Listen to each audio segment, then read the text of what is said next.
Lots of news today, and you're going to see something. It's very short. You're going to see Judge Walker, federal judge Mark Walker's order denying James Finch, developer James Finch's renewed federal Rule 29 motion for acquittal based on not enough evidence to convict. Judge Walker denied it. I really thought, and I've been wrong each time, by the way, I really thought Judge Walker would acquit Finch for a few reasons. The fact that there's no evidence, number one, and he saw that. Number two, the fact that this has been ongoing for nearly 3 years, and it is the very bottom level where where the FBI and the Justice Department get involved, right? It's about a $5,000 check written in 2017.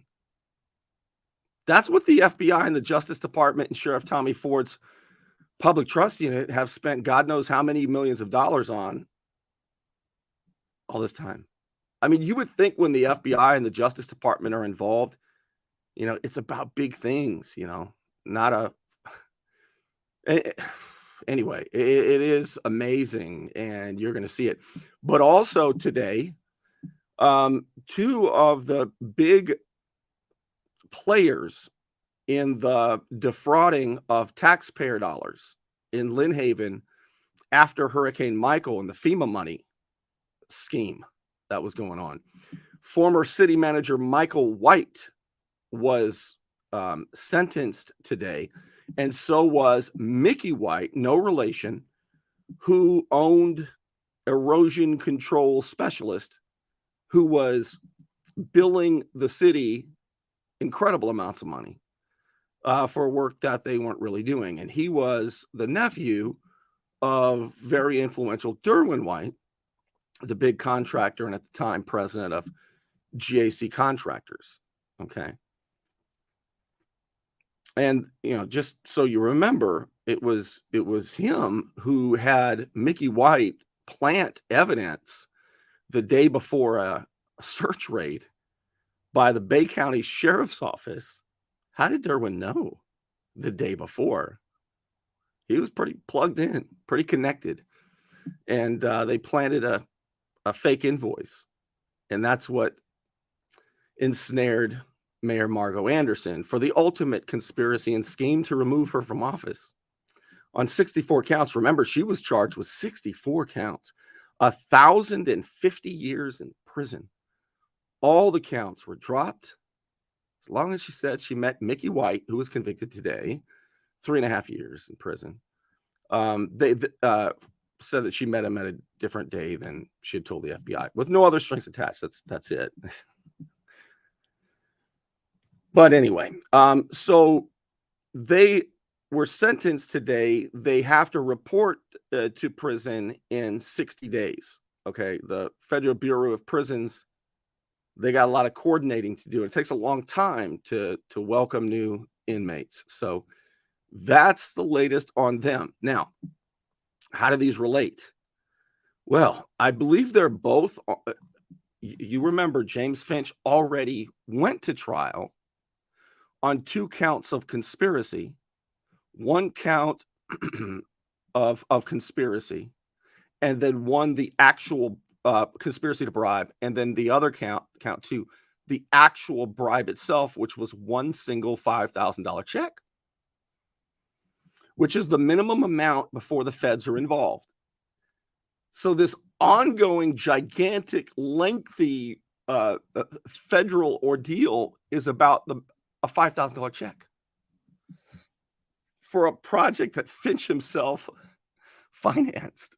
Unbelievable. All right. I'm going to show this to you, the judge's ruling. We'll see exactly why federal judge Mark Walker says we're going back to trial, and Michael White evidently has to be still the main witness against James Finch, but he'll be dressed differently when the trial comes around. I'll tell you more about it, and we'll read the judge's ruling. But early voting has started today, and Panama City, you voters have a runoff. Early voting has started. Not tomorrow, but the following Tuesday is Super Tuesday, and you have a chance to elect a mayor who is not just interested in the big developers, but is also interested in you. This is a paid ad, and I sure hope that you vote to change things up. Doc Rowan is running for mayor of Panama City. The city wants to spend $170 million to build a new civic center. They could have restored it for $12 million. Why are they so determined to spend more than $150 million than they should? And they want to shut down the boat ramp in the marina. If they have their way, generations of boaters and fishermen would become second-class citizens. It's time for a mayor who puts you first, rather than the big developers. Vote for Doc Rowan on or before April 18th. All right, let's take a look first at the sentencing. How about that? Yeah, let's do that. Here it is. Look at that. So that's Michael White, City of Lynn Haven, former city manager. And that is Mickey White, the owner of Erosion Control Specialist, both today sentenced to 3.5 years each. Now, what is interesting is they both would have been sentenced to many more years, 12, 18, 20, who knows. But because they helped the FBI and the prosecutors go after James Finch and Margot Anderson, because of all of the help and the things that Mickey White said to the jury, because of that, the prosecutors came in today and told Judge Hinkle, Judge Robert Hinkle, federal Judge Hinkle, who sentenced them, look, these guys helped us quite a bit. All right. We were able to go after Margot Anderson and James Finch. And Michael White said, he was very, very helpful. And so we recommend a minimum of 4 years. Could have been a lot more, but based on their help, we recommend 4 years. I don't know, something like 4 to 8 years.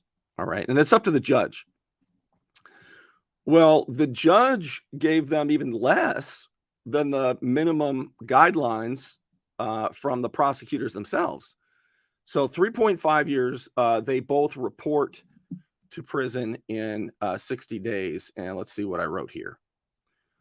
Former Lynn Haven city manager and contractor sentenced to 3.5 years in federal prison. They must report to prison in 60 days. They defrauded taxpayers of more than $1 million in FEMA money following Hurricane Michael. Michael White, the former city manager, has been the main witness against developer James Finch. Prosecutors recommended a lighter sentence for Michael White, even though nobody believed his absurd testimony during the March trial that ended in a hung jury. Not a soul did. Even Judge Walker was so mad. Well, I'm not going to say he was mad. Okay, that wouldn't be right. And in case he's watching, I want to try to be as accurate as possible. And I mean that. He was not thrilled about the newly revealed notes that were submitted the business day before the trial, because they were a bombshell. And much of what he said on the stand strained credulity, timelines, visions, all kinds of stuff. Nobody, I'm telling you, nobody believed him. And Judge Walker said, I'm going to write a letter to the other judge, Judge Hinkle, and express my concerns. I don't know if he ever did, but Michael White did get a lighter sentence than expected. So, and so did Mickey White, the erosion control specialist who got the money, who got the contracts, who billed the city for work that wasn't done and got, big money. All right. So Mickey White, unrelated, owned erosion control specialist and falsely billed the city with the help of Michael White, the city manager at the time, and others. Late contractor Derwin White had Mickey White, his nephew, there on the right, plant evidence to frame Margot Anderson, who had all 64 counts against her dropped. That's big news.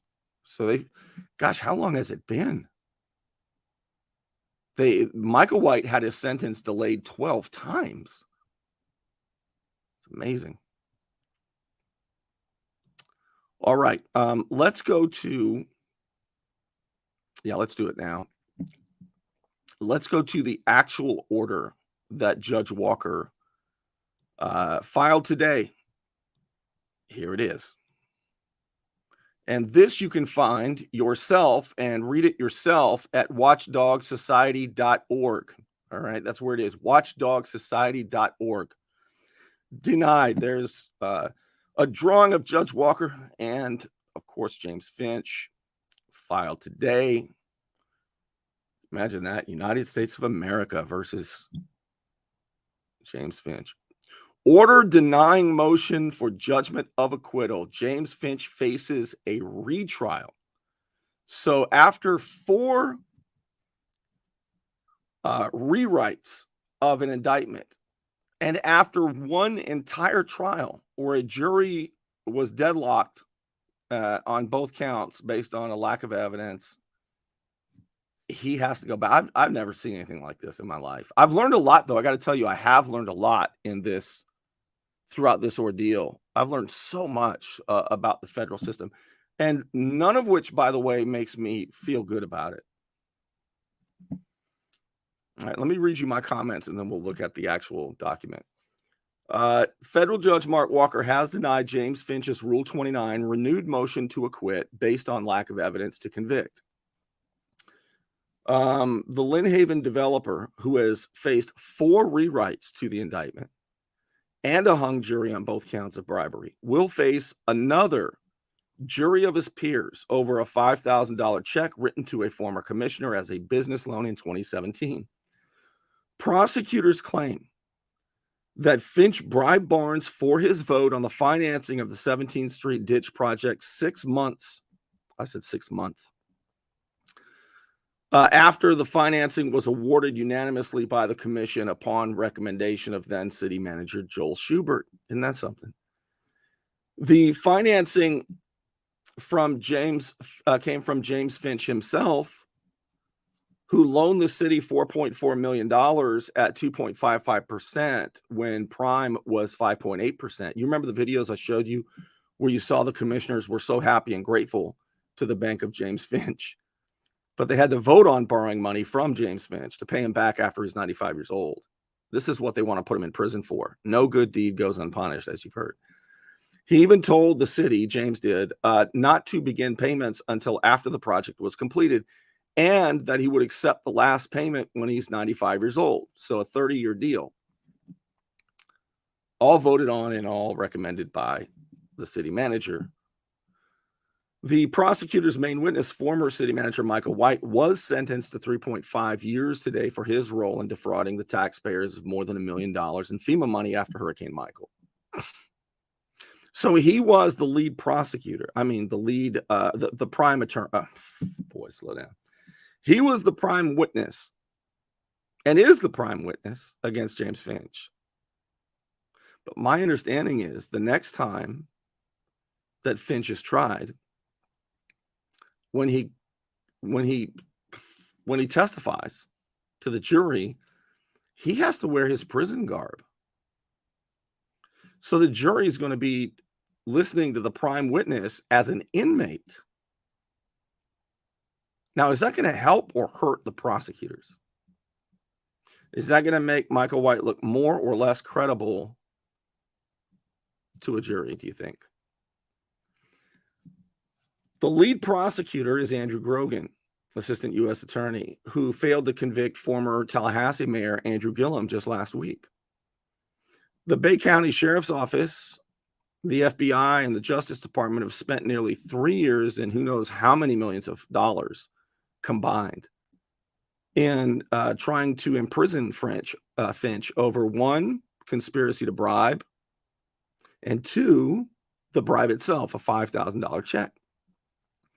Judge Walker wrote today, this court finds that viewing the evidence presented at trial in the light most favorable to the government and drawing all reasonable inferences in its favor, a reasonable jury could have found the defendant guilty beyond a reasonable doubt. That is one hell of a standard. That if there's any doubt, the jury can infer that maybe there was a wink and a nod without any evidence. That's the way that law is written. It's Federal Code 666, which has to do with bribery, but does not include quid pro quo. That is how, over the years, the government has stacked the deck against defendants and in favor of the government. All right, here it is. The actual order itself. I'm going to read it to you, but first I want to thank those who allow me to do this. When your life is on the line, hire the lawyer who lives in our community, works in our community, and worships in our community. I'm Al Saulene, your Panama City Beach lawyer. 850-215-0628. It's a hot time in Florida, and my friend Ryan could make sure your air conditioning is running at peak efficiency. He could even install a new one, built to a higher standard, American standard. Find out more at pcairrepair.com. All right, filed today, order denying renewed motion for judgment of acquittal. This court has considered, without hearing, defendant James Finch's renewed motion for judgment of acquittal. The government filed a response in opposition, to which defendant filed a reply. This motion is now under submission and ripe for disposition. Now, the court over the Northern District here, so if anybody were to appeal, it goes to the governing court, the higher court, which is the 11th Circuit. So now Judge Mark Walker is going to cite case law to which he is bound, right? He has to issue his ruling based on a case law, and he's going to cite it. The 11th Circuit explained the standard for deciding a motion for judgment of acquittal as follows. In considering a motion for the entry of judgment of acquittal under Federal Rule of Criminal Procedure 29C, the district court should apply the same standard used in reviewing the sufficiency of the evidence to sustain a conviction. The district court must view the evidence in light most favorable to the government, superseded by rule on other grounds. The court must resolve any conflicts in the evidence in favor of the government. Okay, this is all prior case law at the higher courts, and must accept all reasonable inferences that tend to support the government's case. The court must ascertain whether a reasonable jury could have find the defendant guilty beyond a reasonable doubt. Quote, it is not necessary for the evidence to exclude every reasonable hypothesis of innocence or be wholly inconsistent with every conclusion except that of guilt, provided a reasonable trier of fact could find that the evidence establishes guilt beyond a reasonable doubt. All right, so I want to explain something to you real quick. There are some districts where this kind of a trial are not allowed. Okay, in the Northern District of Florida, in this district court, federal court, they are allowed to prosecute somebody for bribery without evidence under the Federal Code 666, which the standard is simply an inference. You can imagine that maybe the dude tried to bribe somebody without evidence. Now, earlier in this case, the prosecutors wanted to convict Finch based on proof, but they didn't have any. That's why there were so many rewrites of the indictment. So they were trying to show a quid pro quo. You do this for me, I'll do this for you, but they didn't have one. It has to fit within the timeline, and it didn't work.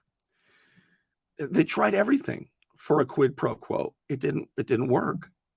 So they came up with what they called a new theory of liability.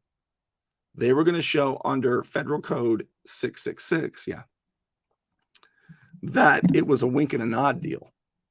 And that's all that if they can imagine it, they can convict the dude. Now, the 11th Circuit is currently considering whether or not to continue doing this to people. But the higher court, the 11th Circuit, they have not issued a ruling on it. If they were to issue the ruling as they're considering it now, Finch's case would go away. Probably most districts in the United States, they don't try people for this for obvious reasons. There's no evidence needed to convict.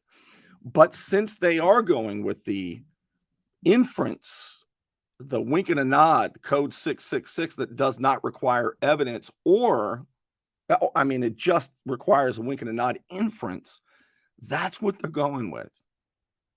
So why can't they just do this if there's 5 hung juries, which there will be? Just do it forever. Over a $5,000 check, the federal government. Does this sound right to you? You know, in the case today where Judge Hinkle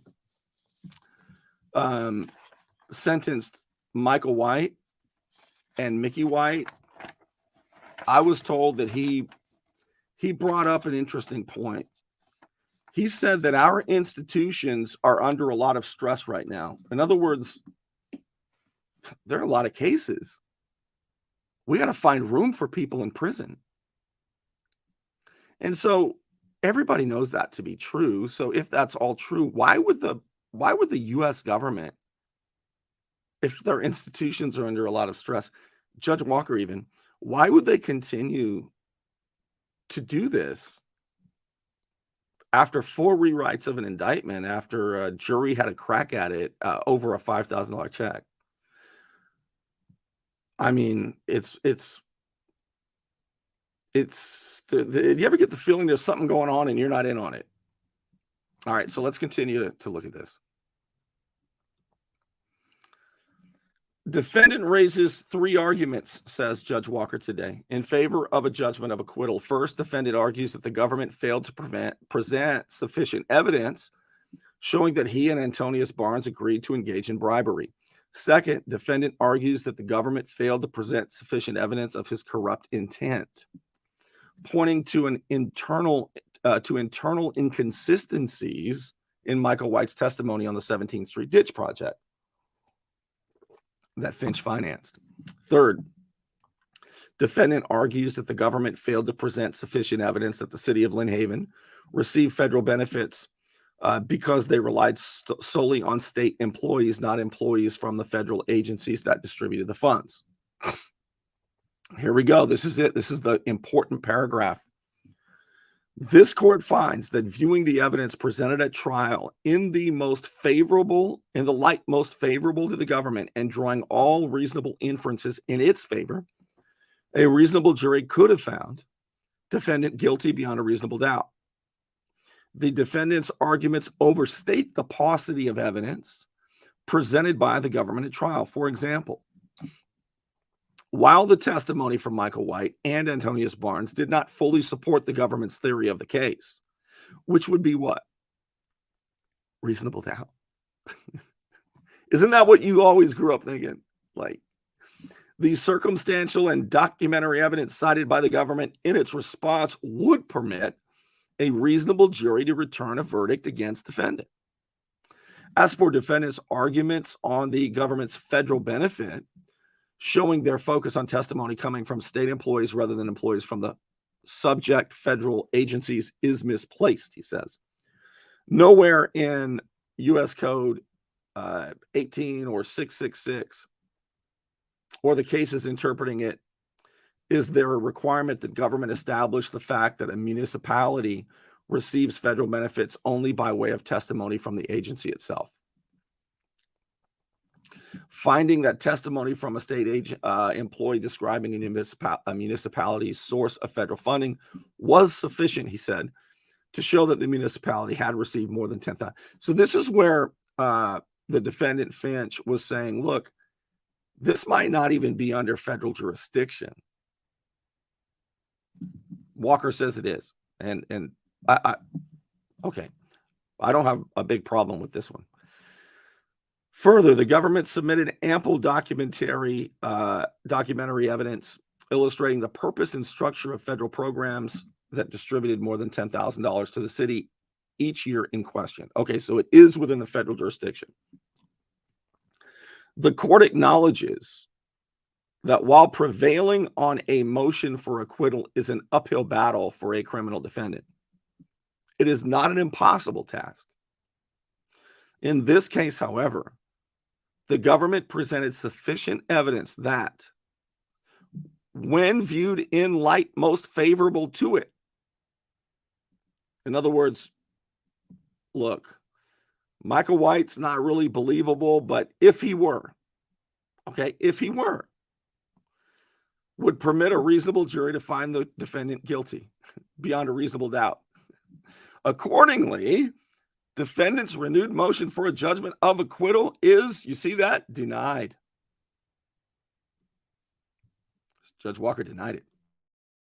So it appears that James Finch goes in front of a second jury of his peers over a $5,000 check and charges of bribing Commissioner Barnes to get the certainty of his vote on the financing that he did, that Finch loaned, that was handled 6 months before.